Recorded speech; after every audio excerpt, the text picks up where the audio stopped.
Welcome back to Beyond Stats. Obviously, I am all alone today. Had a little bit of confusion with Sean on when we were going to watch the game, so I ended up watching it just with my dad and still wanted to get a video out to you guys on kind of my thoughts as I was watching the game. And obviously, season opener we're super excited about. It was a little bit of a bummer. We ended up losing, 130 to 114. Kind of to be expected a little bit, in my opinion. The Kings were 3 seed last year, highest scoring offense, highest transition team. This was always going to be a challenge and really a good way to set a bar for us of where we may see us this year. Got a little bit of stuff to know, so bear with me. But I want to talk about some good things, some bad things. If you guys watch the channel at all, you know my feelings on Tucker, and him and Kessler played the least amount of minutes out of our starters tonight, which I don't mind with Tucker. It was a little interesting with Kessler. I mean, he had 8 points, 8 rebounds. Still almost trying to impact games the way he did last year. I'd like to see him make more of an impact. He had a ball that he caught wide open in the corner, and no one near him, and didn't even consider looking at the three. And those are things I'd like to see him do, at least try a little bit. I mean, it's something he's supposed to be developing. He tried in the preseason. Now that we've got real games that mean something, I'd like to see him try that more and at least get one or two of those up a game, especially if he's wide open. Make him come out to him a little bit if he can at least make him at a decent clip. But we'll see as it goes. I think this game, and we kind of saw it in the preseason, really showed we really don't have great depth at the wing forward spot. We're trying to play Agbaji as our backup 3/backup 4, which he's a 6'5" guard. He's a shooting guard. We had some garbage minutes at the end with Somnick and Fontecchio, and Hendricks, our other backup wings, and I guess Sensabaugh as well. But Sensabaugh and Hendricks just aren't going to be ready for a while, and I don't really know where I sit with Fontecchio or Somnick. Somnick barely made the roster. Obviously has been struggling and hasn't really shown that big of an impact. So I'd like us to, when we start making some moves, I'd like to see us get some depth with some length at the wing. It's something that we had tried to, we were trying to build a team that had good length, and now it feels like our starting lineup is obviously really big, and then after that, we're really small. So hopefully as we move some of these guards, that'll happen. Clarkson obviously put up really big numbers tonight. And that's what he can do, right? And that's why I think he needs to be a 6-man. Clarkson as a 6-man, he can come in those spot minutes and just light it up. And if he's feeling it and if he's on fire, you keep him out there for longer. And let him just start to cook in those moments, and then kind of control that a little bit when he goes 1 for 10, and got to be able to pull him off. But that is a lot better in a 6-man type role that he's obviously excelled at in the past. 6-man of the year winner. I don't think it translates great to a starting lineup position, because his play style, even if he'll get 4 or 5 assists, it's not really a play style that gets other people involved. And you could kind of see that Markkanen wasn't really, I mean, he was 1 for 5 at one point in the game, and he didn't really ever have good looks in the first half. And then we went on a big run in the second half, and he started getting better looks and things like that. And that's a big part of your guards is can they get Collins, Markkanen, Kessler, can they get these guys the ball in the right position?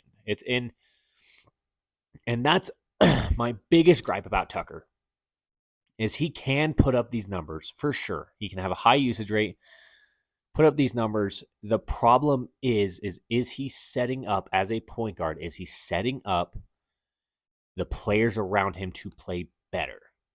I would say no. And this is one of those games you can watch and see that. And The biggest problem with that is the amount of times, and Clarkson is really bad about this as well. And then I'll move on and we can talk about the good. Clarkson and Tucker, they will pass it, and if they were outside the key, if they're out on the 3-point line when they make the pass, they just kind of stand there and sit behind the guy they passed it to until they get the ball back. And so Mark and John Collins, those guys aren't able to have any sort of space because their guy, if they try to drive, Clarkson or Tucker's guy is just going to double team them. And then if they're in the paint and they kick it out, 90% of the time it's they kick it out and then they just sprint right to where they passed it. So you got to learn how to rotate without that. Anyway, move on from that. That's neither here nor there. That's where we're at. You guys know where I'm at with that. Let's talk about some good. John Collins' debut with the Jazz. You can see defensively there's still communication problems that is going to take time. That's a chemistry thing that he's not rotating where he needs to be, or he's thinking someone's going to rotate. And those are things that happen on a new team. Those things are kind of expected. Man, did he look good, though. He rebounded incredibly strong, where when we ran smaller lineups with him and Markkanen on the court together, he was essentially playing the 5, and damn, like, he was rebounding super strong, flying over people for boards, pulling down hard boards over Sabonis, over McGee. And those are the things we were hoping to be able to see out of him, and finishing at the rim really well. His shot looks good. This was an overall great showing by John Collins, and makes me super excited about the season and the potential that he can have with this team as he gets better chemistry with these guys and learns better how to play them. He didn't play a whole lot with Keontae George, which was kind of disappointing because I felt like, and Sean and I have discussed this a lot, those two, arguably, their pick and roll together might be our best on the team right now. They seem to have clicked really well, and I would have liked to see more minutes of them on the court together to see that, flourish and see that develop more. But overall, I thought it was a great showing by John Collins. Definitely could feel his impact out there. That was awesome to see, and didn't really expect it this early on. So that was really good to see. Another guy who came out and I thought played well was Keontae George, a rookie who had his struggles, but really maybe one or two plays offensively that weren't great, but overall had for a rookie debut who played 16, 20 minutes. I thought it was a really good outing for him, and obviously Will Hardy thought the same. We closed until we put our garbage time minutes in. We closed with Keontae on the court, which was awesome. Those are really important minutes, and I'm okay with taking some losses right now and let Keontae have that time and let Keontae be in these kinds of minutes and play with Markkanen and these kind of positions to really see what he can do and really kind of push that development. Another guy who closed was Agbaji, and a big part of that, I feel like, was his defense. He made a bunch of impacts defensively on the court where it almost felt like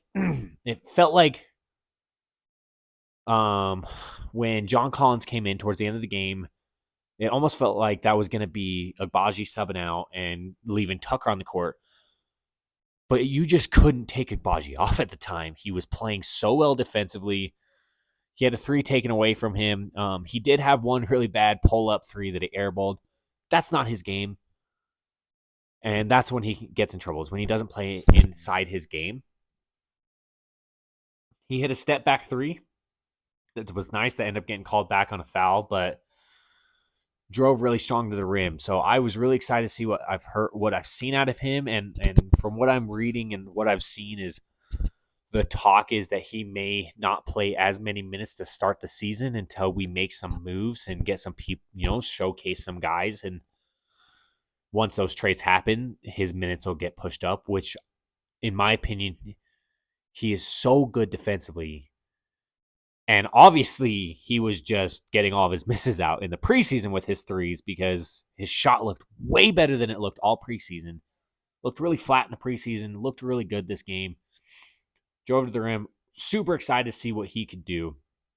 Olynyk, I feel like, gave us really good minutes as well.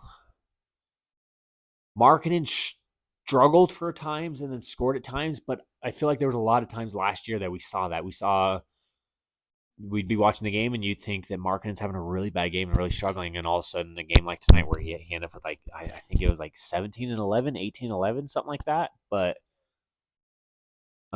his rebounding has obviously increased, and that's another thing with Agbaji. His rebounding has gotten much better, but Markkanen's rebounding, he's being aggressive going to the boards. Him and Collins, I think, could be our two leading rebounders. I wouldn't be surprised to see that at all. Shot struggled at first, and then he seemed to kind of settle in, and it's why I like seeing him with Markkanen with Chris Dunn, with Keontae George. Those guys are getting him the ball in good positions and allowing him to get easy looks. And that's important for a guy like Markkanen, who's not a great one-on-one guy. There was a lot of times he seemed to really rush it once he got in position down low. He just needs to, he can calm down in those situations and just rise up over the guy or make a move. There's no reason he doesn't score 25, 26 points a game again this season, if not more. But we'll see as the season goes with him. He kind of had a burst at the end, which was good to see. A guy who really struggled tonight that surprised me was Colin Sexton. Colin Sexton, he had a couple. I mean, he's a super high energy guy, so there's going to be things that he does really well and effort wise, but man, he just seemed like he couldn't hold on to the ball. He was making bad decisions with it. It was really frustrating with him tonight, and part of me believes he's almost pressing too much with the pressure of this Hunger Games situation that we've had with all of our guards. But part of me believes that might just be Colin Sexton, and that sucks. And because I want that guy to be successful, because when he's on, he's one of the funnest players in the NBA to watch because he's just intense, in your face, and really good. But his shot looked awful tonight.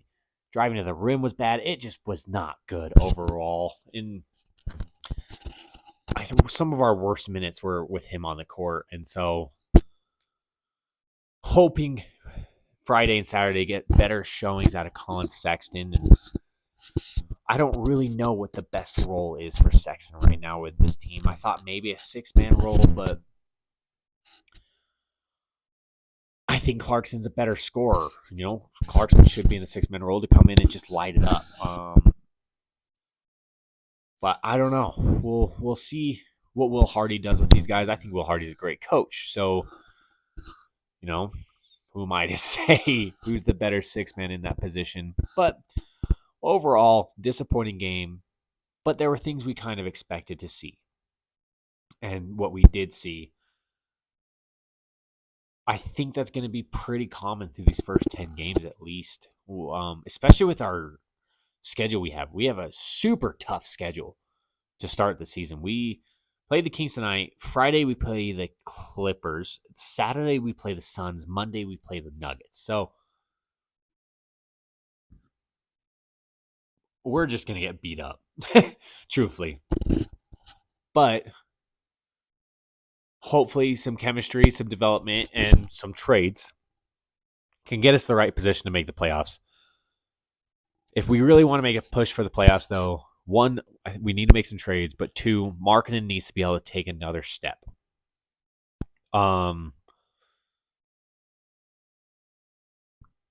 We won't know if he really can do that until halfway through the season, even maybe beyond that. And so we'll have to just wait and see. But let me know what your guys' thoughts were on the game. I was cussing out the refs on this game and cussing out our players, so